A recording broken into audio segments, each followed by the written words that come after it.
어머니, 병원비는 누가 낼 거야? 형이 내야지. 아니, 네가 더 잘 버니까 네가 내. 저는 지금 병원 침대에 누워 있습니다. 의식은 희미하지만 두 아들의 목소리는 또렷하게 들려옵니다. 평생을 이 아이들만을 위해 살아왔는데 정작 제가 쓰러진 순간 그들이 하는 말은 병원비 타령뿐이었습니다. 60년을 살면서 단 하루도 제 자신을 위한 시간은 없었습니다. 새벽 4시면 어김없이 일어나 시장에 나가고 남편이 세상을 떠난 후에도 두 아들 뒷바라지와 손주들 학비까지 챙기느라 허리띠를 졸라매며 살았습니다. 그런데 이게 뭡니까? 여러분도 혹시 가족을 위해 자신을 희생하며 살고 계신가요? 오늘 들려드릴 이야기는 평범한 한 어머니가 마침내 자신의 인생을 되찾아가는 이야기입니다. 착한 사람이 바보가 되어서는 안 된다는 깨달음의 이야기 말입니다. 이야기를 시작하기 전 영상 아래의 구독과 좋아요 눌러주세요. 여러분의 작은 응원이 저에게 큰 힘이 됩니다. 저는 박순자, 올해 61살입니다. 평생 가족만을 위해 살았습니다. 20살에 시집와서 지금까지 단 하루도 제 자신만을 위한 시간은 없었어요.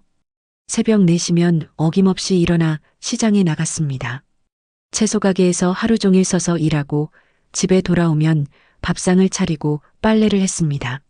남편이 세상을 떠난 지 벌써 10년이 넘었는데도 두 아들과 며느리들, 그리고 손주들까지 챙기느라 정신없이 살았어요. 특히 손주들 교육비만큼은 절대 부족함이 없도록 했습니다. 큰아들 민수의 딸 지은이는 피아노 학원, 둘째 민호의 아들 준이는 태권도장까지 제가 먹을 반찬 하나 아껴가며 아이들 학원비를 챙겼습니다. 엄마 고생 많으세요. 가끔 민수가 이렇게 말하긴 했지만 정작 용돈을 드린 적은 손에 꼽을 정도였어요. 며느리 영희는 더했습니다. 어머니, 요즘 물가가 너무 올라서 항상 돈이 부족하다는 말만 늘어놓으며 오히려 제게 도움을 청했습니다. 둘째 며느리 미경이도 마찬가지였어요. 겉으로는 효녀 행세를 했지만 속내는 다 똑같았습니다. 그래도 저는 불평하지 않았습니다. 가족이니까요. 내가 조금 더 참으면 되는 거라고 생각했어요. 그렇게 몰래 비상금도 모았습니다. 가족들에게 손 벌리고 싶지 않아서 노년에라도 제 몸 하나 추스를 수 있도록 말입니다. 그런데 그날 아침 평소처럼 손주들 아침상을 차리다가 갑자기 어지러워졌습니다. 눈앞이 깜깜해지면서 바닥에 주저앉았어요. 마지막으로 들은 건 영희가 119에 신고하는 목소리였습니다. 할머니가 쓰러졌어요. 의식을 잃은 채 병원으로 실려갔습니다. 과로와 스트레스로 인한 뇌경색 초기 증상이라고 의사가 말했어요. 다행히 생명에는 지장이 없다고 했지만 며칠간은 안정을 취해야 한다고 했습니다. 병실에서 깨어났을 때 두 아들이 와 있었어요. 민수와 민호가 제 침대 곁에 서서 뭔가 심각하게 이야기하고 있었습니다. 저는 의식이 희미한 상태였지만 그들의 목소리는 또렷하게 들렸어요. 형, 어머니 병원비 얼마나 나올까? 글쎄, 입원비만 해도 만만치 않을 텐데. 형이 맞으니까 형이 내야 하는 거 아니야? 야, 내가 나보다 벌이가 좋잖아. 내가 내는 게 맞지. 순간 가슴이 철렁했습니다. 제가 쓰러져서 생사를 오가는 상황인데 이 아이들이 하는 말은 돈 이야기뿐이었어요. 안부를 묻거나 걱정하는 말은 단 한마디도 없었습니다. 의식이 돌아온 척 눈을 살짝 떴을 때 두 아들은 여전히 병원비를 두고 실랑이를 벌이고 있었습니다. 그 순간 제 가슴속에서 뭔가 차가운 것이 스르르 내려앉았어요. 아, 내가 평생 뭘 한 거지? 이런 생각이 머릿속을 스쳐 지나갔습니다. 제가 지금까지 이 아이들을 위해 희생한 모든 것들이 헛된 일이었나 싶어서 눈물이 핑 돌았어요. 다음 날 오전 두 며느리까지 병실로 찾아왔습니다. 영희와 미경이 각각 남편을 따라 들어오더니 제 상태는 묻지도 않고 바로 본론을 꺼냈어요. 어머니, 의사 선생님이 뭐라고 하시던가요? 영희가 물었지만 정작 관심사는 제 건강이 아니었습니다. 곧이어 나온 말이 그걸 증명했어요. 병원비가 얼마나 나올지 걱정이네요. 저는 여전히 몸을 제대로 가누지 못하는 상태였는데 이들의 관심은 오직 돈뿐이었습니다. 그때 민수가 입을 열었어요. 민호야, 내가 공무원이니까 안정적이잖아. 내가 좀 더 부담하는 게 맞지 않냐? 형? 그게 무슨 말이에요? 형이 마디인데 형이 책임져야죠. 민호가 목소리를 높였습니다. 두 아들이 서로 눈을 부라리며 언성이 높아지기 시작했어요. 야, 내가 맞으라고 해서 다 떠안으라는 거야? 내가 나보다 월급이 더 많이 나온다고. 형, 그래도 어머니는 형이 더 챙겨드려야 하는 거 아니에요? 그러자 미경이 끼어들었습니다. 오빠, 저희가 어머니 모시는 건 당연하지만 요즘 준이 학원비며 대출 이자며 정말 빠듯해요. 솔직히 병원비까지 감당하기엔. 뭐, 그럼 우리가 여유롭다는 거야? 이번에는 영희가 벌떡 일어나며 맞받았습니다. 지은이 피아노 학원비만 한 달에 얼마인데 우리도 마찬가지로 빠듯하다고. 네 사람이 병실 한가운데서 고성을 주고받기 시작했습니다. 저는 침대에 누운 채 그 광경을 지켜봐야 했어요.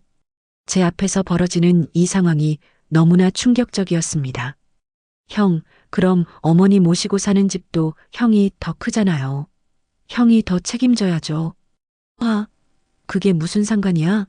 어머니는 우리 공동 책임이라고. 공동 책임이면 반반 내자는 거예요? 아니, 능력에 따라 내는 게 맞지. 목소리가 점점 커졌습니다. 간병사들과 다른 환자 가족들이 힐끔힐끔 쳐다보기 시작했어요. 창피함과 허탈함이 동시에 밀려왔습니다. 그때 영희가 결정타를 날렸어요. 어머니, 혹시 비상금 같은 거 있으시잖아요? 그걸로 먼저 충당하시고 부족한 건 저희가. 맞아요. 어머니가 그동안 모아두신 돈이 있으실 거예요. 미경도 맞장구를 쳤습니다. 순간 제 가슴이 철렁 내려앉았어요. 그 비상금은 제가 정말 어려울 때를 대비해 몰래 모은 것이었거든요. 한 푼, 두 푼, 반찬값을 아끼고 옷 사는 것도 참아가며 모은 소중한 돈이었습니다. 어머니께서 직접 내시면 되는 거 아니에요? 민수까지 이렇게 말하자 제 마음 한구석이 무너져 내리는 것 같았어요.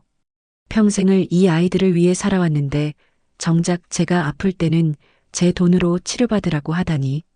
그래, 어머니 돈으로 하면 우리끼리 싸울 일도 없고 좋네. 민호가 마치 좋은 아이디어라도 떠올린 듯 말했어요. 네 사람 모두 제게 시선을 집중시켰습니다. 저는 눈을 감았습니다. 말할 힘도 없었고 말하고 싶지도 않았어요. 이들 앞에서 울고 싶지도 않았습니다. 어머니, 괜찮으시죠? 어머니 돈으로 하시는 거? 영희가 조심스럽게 물었지만 이미 결론은 정해진 듯 했어요. 제가 대답하지 않자 민수가 말했습니다. 그럼 어머니가 회복되시면 통장이랑 도장 가져와서 처리하자. 응, 그게 제일 좋겠다. 민호도 고개를 끄덕였어요. 마치 복잡한 문제가 깔끔하게 해결된 것처럼 모두들 안도의 표정을 지었습니다. 그 순간 제 눈에서 눈물이 흘러내렸어요. 억지로 참으려 했지만 자꾸만 눈물이 나왔습니다. 어머니, 우시는 거예요? 아직 많이 아프시구나. 영희가 휴지를 건네주며 말했지만 제가 왜 우는지는 전혀 모르는 것 같았어요. 제 눈물의 진짜 이유를 아는 사람은 저뿐이었습니다. 그날 밤 네 사람이 모두 돌아간 후 저는 천장을 바라보며 생각에 잠겼습니다. 60년 동안 가족을 위해 희생했던 모든 순간들이 주마등처럼 스쳐 지나갔어요. 병원에 입원한 지 사흘째 되던 날 저는 마침내 결심했습니다. 더 이상 이 아이들 앞에서 초라한 모습을 보이고 싶지 않았어요. 간병사님, 제 가방에서 통장 좀 꺼내주세요. 어머니, 괜찮으세요? 아직 안정을 취하셔야 하는데. 간병사가 걱정스러운 표정으로 말했지만 저는 이미 마음을 굳혔습니다. 그동안 몰래 모아둔 비상금이 있었거든요. 사실 이 돈은 제가 10년 넘게 조금씩 모은 거였어요. 시장에서 장사하며 하루에 1,000원씩이라도 따로 빼놓고 용돈 받은 것도 다 쓰지 않고 몰래 저축했습니다. 명절에 받은 세뱃돈도 생일 선물로 받은 현금도 모두 이 통장에 넣어뒀어요. 어머니, 왜 혼자서 이런 걸 다 하려고 하세요? 간병사가 안쓰러운 듯 말했지만 저는 씁쓸하게 웃을 수밖에 없었어요. 혼자 해야 하니까요. 가족들한테 손 벌리고 싶지 않아서요. 통장을 들여다보니 생각보다 많이 모아져 있었어요. 2천만 원 정도 되더군요. 제가 그동안 얼마나 허리띠를 졸라매며 살았는지 실감이 났습니다. 원무과에 가서 병원비를 확인해 보니 입원비와 검사비, 치료비를 합쳐 800만 원 정도 나왔어요. 적지 않은 금액이었지만 제 통장 잔고로는 충분히 감당할 수 있었습니다. 전액 완납하겠습니다. 어머니, 가족분들과 상의해 보시는 게 어떨까요? 직원이 친절하게 말했지만 저는 고개를 저었어요. 아니에요. 제가 낼 거예요. 그렇게 병원비를 모두 처리했습니다.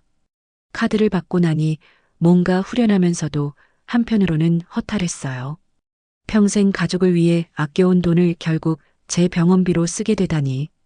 다음날 민수가 퇴근 후 병실에 찾아왔어요. 어머니, 어떠세요? 좀 나아지셨어요? 응, 많이 좋아졌다. 다행이네요. 아, 그런데 병원비는 어떻게 할까요? 민호랑 상의해서. 이미 다 냈다. 민수가 깜짝 놀라며 저를 바라봤어요. 어머니가요? 언제요? 어제 다 처리했어. 아, 그러시구나. 역시 어머니께서 미리 준비해 두신 게 있으셨네요. 민수의 표정에서 안도감이 역력했어요. 고마워하는 기색은 전혀 없고 오히려 잘 됐다는 표정이었습니다. 그런데 얼마나 나왔어요? 800만 원. 어머, 그것도 만만치 않네요. 그래도 어머니가 계시던 돈으로 해결돼서 다행이에요. 다행이라는 말을 들으니 가슴이 더욱 답답해졌어요. 자식들이 부담해야 할 부모 병원비가 해결돼서 다행이라니. 민우한테도 얘기해 둘게요. 걱정 안 하셔도 된다고. 민수가 휴대폰을 꺼내 동생에게 문자를 보내더군요. 아마 병원비는 어머니가 알아서 하셨다는 내용이었겠죠. 곧이어 민호에게서 답장이 왔나 봅니다. 민수가 휴대폰을 보며 말했어요. 민호도 다행이라고 하네요. 요즘 애들 학원비며 생활비며 부담이 많았거든요. 그 말을 듣고 나니 더 이상 참을 수가 없었어요. 민수야. 네, 어머니. 너희들이 어릴 때부터 지금까지 내가 너희한테 뭘 해달라고 부탁한 적이 있니? 민수가 당황한 표정을 지었어요. 없으신 것 같은데요? 맞아. 단 한 번도 없었어. 너희 교육비, 결혼자금, 손주들 용돈까지 다 내가 알아서 했지. 어머니, 근데 내가 아파서 쓰러졌을 때 너희가 한 말이 뭐였니? 민수가 고개를 숙였어요. 아마 그날 병실에서 한 말들이 떠올랐을 겁니다. 병원비를 누가 낼 거냐고, 형이 내야 한다, 동생이 내야 한다고 싸웠잖아. 어머니, 그것도 모자라서 며느리들까지 와서 내 비상금으로 내라고 했지. 제 목소리가 점점 떨렸어요. 그동안 참아왔던 서운함과 분노가 한꺼번에 올라왔습니다. 어머니, 죄송해요. 저희가 생각이 짧았어요. 민수가 사과했지만 이미 늦었어요. 제 마음속에 생긴 상처는 쉽게 아물 것 같지 않았습니다. 민수야, 60년을 살면서 처음으로 깨달았어. 뭐려? 내가 너무 착하게만 살았구나. 민수가 뭐라고 말하려 했지만 저는 손을 들어 막았어요. 이제 됐어. 너는 가봐. 집에서 기다리고 있을 거야.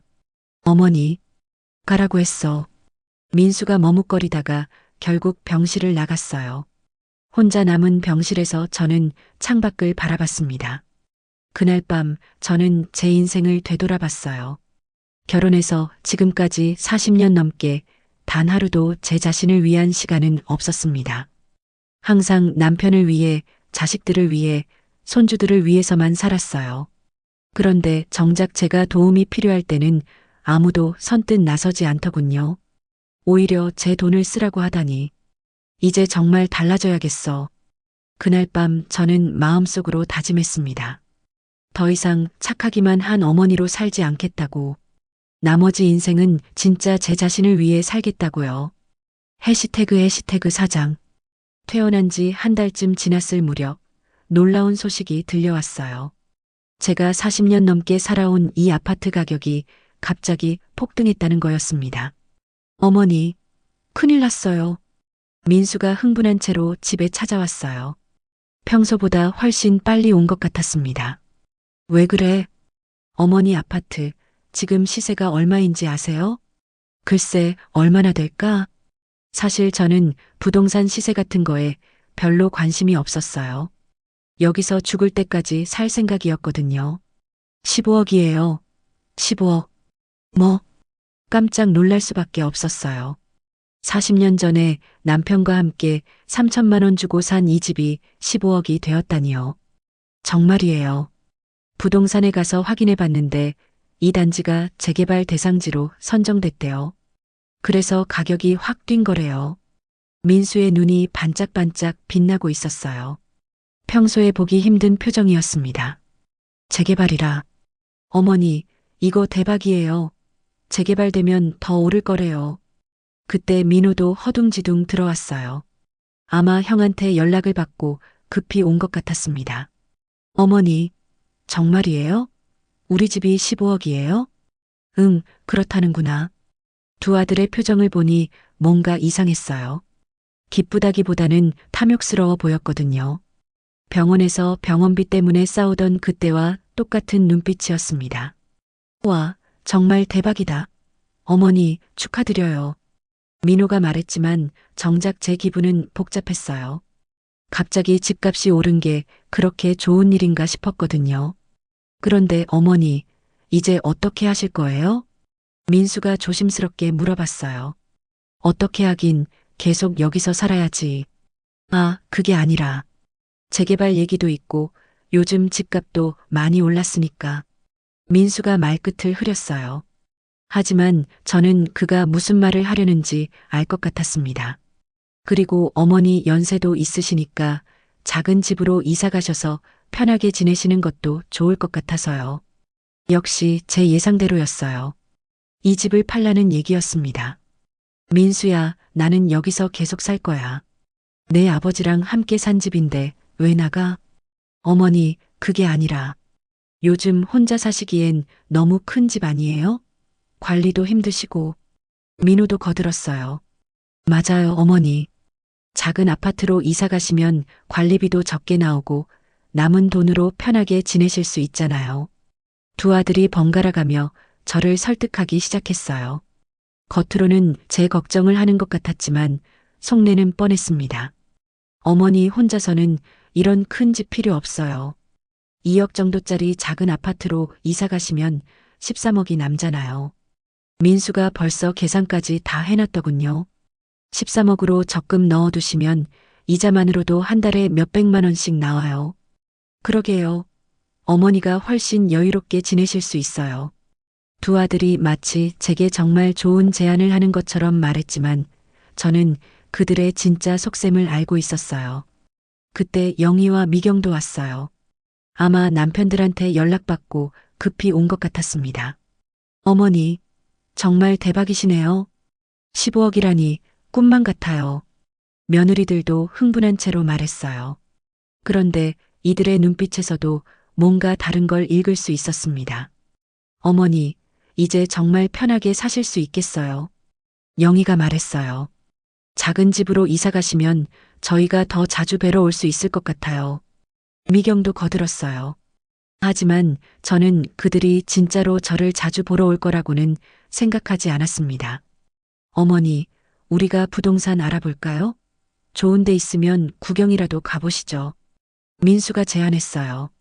아니야. 나는 여기서 계속 살 거야. 제가 단호하게 말하자 네 사람의 표정이 일순간 굳어졌어요. 어머니, 그래도 한번 생각해 보세요. 정말 좋은 기회예요. 민호가 다시 설득했지만 저는 고개를 저었어요. 생각할 거 없어. 내 집인데 내가 결정할 거야. 그러자 영희가 입을 열었어요. 어머니, 그런데 나중에 상속 같은 것도 생각해 보셔야 하는 거 아니에요? 순간 공기가 싸해졌어요. 드디어 본색을 드러낸 거였습니다. 상속? 아, 그게 어머니께서 언젠가는 그런 일이 있을 수도 있으니까. 영희가 말을 더듬었어요. 하지만 이미 늦었습니다. 그들의 속셈이 다 드러났거든요. 그 순간 저는 병원에서의 그날을 떠올렸어요. 제가 쓰러져서 의식을 잃고 있는데도 병원비를 누가 낼 거냐며 싸우던 그 모습, 그리고 지금 15억짜리 집 앞에서 버리는 이 추한 모습. 다들 집에 가. 어머니, 집에 가라고 했어. 오늘은 더 이상 얘기하고 싶지 않아. 어머니, 우리가 잘못 말한 게 있어요? 민수가 당황스러워했지만 저는 이미 마음을 굳혔어요. 가라고 했어. 제가 목소리를 높이자 네 사람 모두 어쩔 줄 몰라 했어요. 평소에 한 번도 화를 낸 적이 없던 제가 갑자기 소리를 지르니 놀란 것 같았습니다. 결국 네 사람 모두 집을 나갔어요. 하지만 나가면서도 서로 눈짓을 주고받는 게 보였습니다. 아마 따로 만나서 대책을 세울 모양이었어요. 혼자 남은 집에서 저는 창밖을 바라봤습니다. 40년을 함께한 이 집이 갑자기 15억이 되었다고 해서 제게 무슨 의미가 있을까요? 전 그냥 여기서 조용히 살고 싶었을 뿐인데. 그로부터 일주일 후 예상했던 대로 두 아들이 다시 찾아왔습니다. 이번에는 며느리들도 함께였어요. 네 사람 모두 평소보다 단정하게 차려입고 온 걸 보니 뭔가 중대한 얘기를 하러 온 것 같았습니다. 어머니, 안녕하세요. 어떻게 지내셨어요?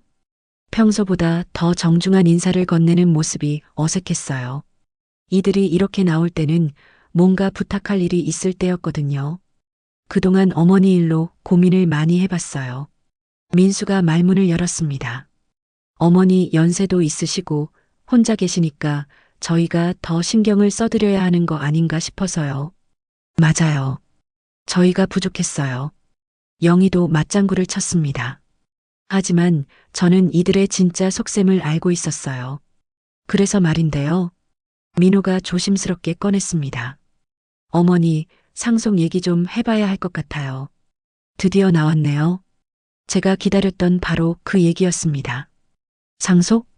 네, 어머니께서 언제까지나 건강하시겠지만 그래도 미리 정리해 두시는 게 좋을 것 같아서요. 민수가 말했지만 그의 눈빛에서는 간절함이 느껴졌어요. 15억짜리 집에 대한 간절한 말입니다. 어머니가 편하실 때 미리 정해두시면 나중에 저희끼리 문제가 생길 일도 없고요.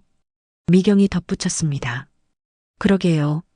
어머니께서 직접 정해주시면 저희도 마음이 편할 것 같아요. 영희도 동조했어요. 네 사람 모두 제게 시선을 집중시키고 있었습니다. 그때 저는 병원에서의 그날을 떠올렸습니다. 제가 의식을 잃고 누워 있는데도 병원비를 누가 낼 거냐며 서로 미루기 바빴던 그 모습, 그리고 지금 15억 앞에서 보여주는 이 탐욕스러운 모습. 상속을 어떻게 하면 좋을까? 제가 잔잔하게 물었어요. 네 사람의 눈이 더욱 반짝였습니다. 글쎄요, 공평하게 하시는 게 제일 좋을 것 같은데요.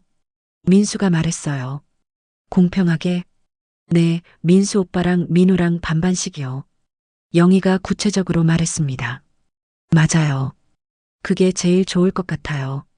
미경도 고개를 끄덕였어요. 저는 네 사람을 찬찬히 둘러봤습니다. 이들의 얼굴에서는 기대감과 탐욕이 역력했어요. 15억을 반으로 나누면 7억 5천씩. 벌써 머릿속으로 계산을 다 해놨을 겁니다. 그런데 제가 말을 꺼내자 네 사람 모두 더욱 집중했어요. 너희들이 그동안 나한테 해준 게 뭐가 있지? 네. 민수가 당황한 표정을 지었어요. 내가 병원에 쓰러져 있을 때 너희들이 한 말이 뭐였지? 순간 네 사람의 얼굴이 굳어졌어요. 아마 그날의 기억이 떠올랐을 겁니다. 어머니, 병원비는 누가 낼 거냐고 형이 내야 한다, 동생이 내야 한다고 싸웠잖아. 제 목소리가 점점 단호해졌어요. 그것도 모자라서 내 비상금으로 내라고 했지. 그때 너희들 표정 봤어. 안도하더구나. 자기들이 안 내도 되니까. 어머니, 그때는 저희가 잠깐 당황해서 민호가 변명하려 했지만 저는 손을 들어 막았어요. 당황? 그래, 당황했다고 치자. 그런데 지금은 뭐야? 네 사람을 번갈아 보며 말했습니다. 집값이 올랐다고 하니까 상속 얘기부터 꺼내는구나. 어머니, 저희가 그런 뜻으로. 영희가 말하려 했지만 저는 계속했어요. 60년을 살면서 처음으로 깨달았어. 내가 너무 착하게만 살았다는 걸. 어머니, 평생 너희들만 생각하고 살았는데 정작 내가 힘들 때는 아무도 없더라고. 제 눈에서 눈물이 핑 돌았지만 참았어요. 더 이상 이들 앞에서 약한 모습을 보이고 싶지 않았거든요. 그래서 말인데, 네 사람 모두 숨을 죽이고 제 말을 기다렸어요. 상속은 생각 안 해봤어. 어머니, 내가 지켜온 이 집도 그동안 모은 돈도 다 내 인생을 위해 쓸 거야. 순간 네 사람의 얼굴이 하얘졌어요. 어머니, 그게 무슨, 너희들을 위해서는 단 한 푼도 남기지 않을 거야. 제가 단호하게 말하자 민수가 벌떡 일어났어요. 어머니, 그런 말씀 마세요. 왜? 내 돈인데 내가 쓰면 안 되나? 그게 아니라 저희도 어머니 자식인데. 자식? 자식이 그렇게 하나? 제 목소리가 점점 커졌어요. 병원에서 쓰러진 어머니 옆에서 돈 타령이나 하고 집값 올랐다고 하니까 상속 얘기나 하고. 그게 자식이 할 일이야? 네 사람 모두 할 말을 잃었어요. 어머니, 저희가 잘못했어요. 다시는 그런 말 안 할게요. 영희가 울먹이며 말했지만 이미 늦었어요. 이제 와서 잘못했다고? 벌써 다 봤어. 너희들 속셈. 저는 천천히 일어나서 현관문을 열었어요. 이제 가봐. 그리고 다시는 상속 얘기 꺼내지 마. 어머니. 민수가 다급하게 불렀지만 저는 고개를 저었어요. 가라고 했어. 네 사람이 어쩔 줄 몰라 했지만 결국 집을 나갔어요.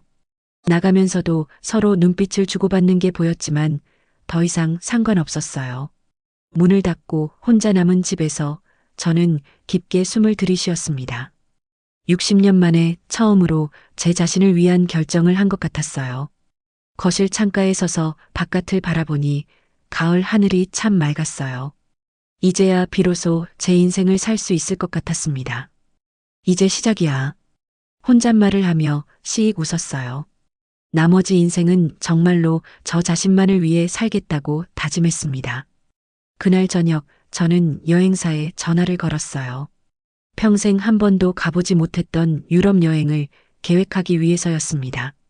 제 돈으로 제가 원하는 곳으로 떠나는 첫 번째 여행이 될 거였어요. 여러분, 오늘 이야기 어떠셨나요?